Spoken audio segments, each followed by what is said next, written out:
Hi, I'm Tom Knight with the Atlanta Institute of Music and Media. It's Tuesday, October 14th, 2014, and joining us today on FaceTime is AIM drum grad Josh Baker, who's currently on tour in China as the drummer for Mariah Carey. Wow, man, it doesn't get much bigger than that. Talk to us about life on the road with Mariah.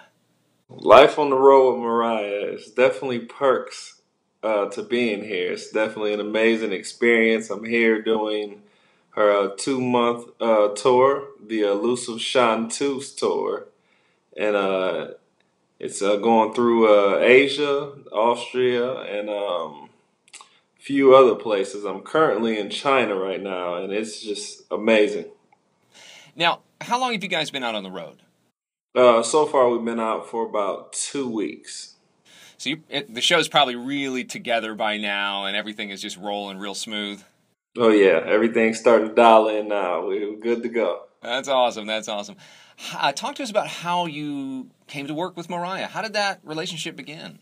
Well, it began with her musical director, James Big Jim Wright. I've been working with him for a few years, and actually he gave me the call one time to do the Today Show, and that was with her, and we did that in New York, Rockefeller Plaza.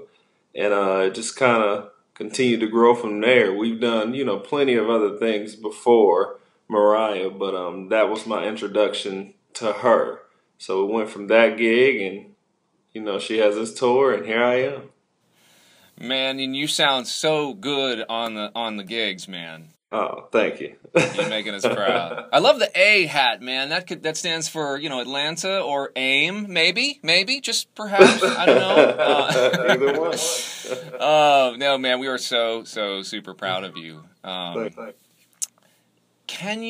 Are there any eye-opening moments while working with such an accomplished singer? Anything that just sort of any eye-opening moments? Yeah, I would say definitely for me an eye-opening moment performing with this kind of artist. This is a A-class pop artist. This is a pop superstar right here. So it's just an honor and a privilege to even be associated with the name alone. I'm playing in front of 35,000 people a night. That's that's what you dream for. And what does that feel like?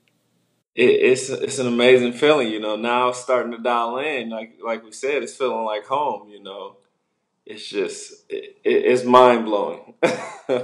I can relate. I can remember the very first time we went out with TLC, and I, for the first time, was in front of a crowd like that, and I was nervous, man. I mean, it was. Oh yeah. The first time is scary. It's one thing to be in the crowd when the lights go down and the whole place erupts, but it's quite another to be having that sound come at you, Right. and towards you. It's like the first hill on a roller coaster. At least for me it was. But anyway, all right, I need to not make this about me. Talk to us about your drumming approach to Mariah's music, as opposed to other kinds of music that you might have played in the past. So my drumming approach with Mariah is you got to stay very versatile. She got hits like "Vision of Love," her first single ever. She's as broad as to do big, 80 pop hits as "Vision of Love," and also to still be current on her new album and have songs like "Thirsty" that kind of relate to what's the sound on the radio now. So, you just gotta wear whichever hat the song calls for, and you gotta know your styles of music, and you just gotta know your stuff. And I would say that AIM definitely prepared me for situations like this. Oh, cool, awesome. So, tell us about the mechanics and the logistics as a drummer. Are you playing to a click most of the time, all the time, never? What's the scoop there?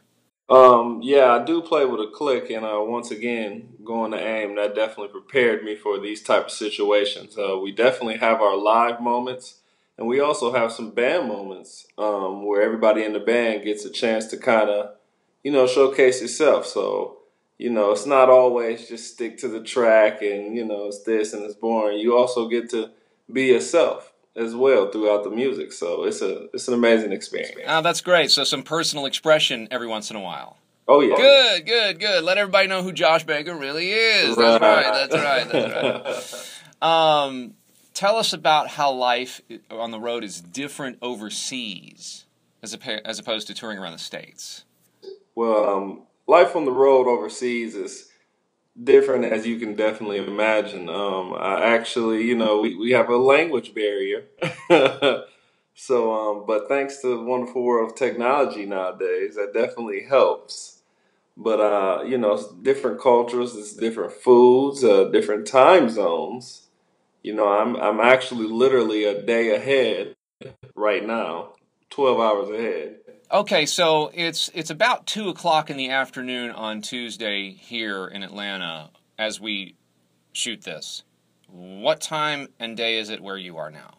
It is 2 a.m. here, and I'm a day ahead of you. It's already Wednesday for you. Oh, man.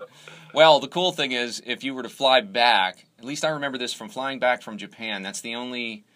You land before you took off. Right. When you come back, if you look at the ticket, it's like, wait a second, I'm going back in time. Only when coming home from that direction, anyway. But okay, what about the amenities? Like, you know what I mean? Like, Yeah. I can recall things technologically superior on that side of the planet in many cases. Yeah, here on this side of the planet, they have a lot of things that are different. Actually, I can show you one. Yeah, man, let's see. May not believe. Let's see it. So I'm going to flip my phone. This is my hotel room. This is the shower side. This is the bathroom side. When you open the door, the toilet just opens on its own, and it actually flushes and everything. They've thought of it all. And if I recall, the seats are heated, correct? The seats are heated. There's so many things that are just far more advanced that we need to catch up. Here's something I remember in Japan.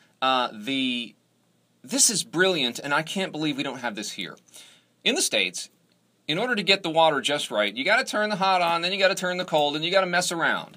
In Japan, anyway, I've never been to China. Tell me if this is what you've experienced over there. There was a single mechanism that you could set the temperature of both hot and cold, and then that would just stay there. So every time you get in the shower, you just turn that on, and the hot and cold blend is the same every time. Every time for sink, shower, bath, whatever. Why have we not adopted that? Yeah, I don't know. It is so easy. Okay, so I got to touch on this. You have a different look. Tell us about the new look. Well, I have a new look for the people who haven't noticed. Cut the dreads off, so now have short hair.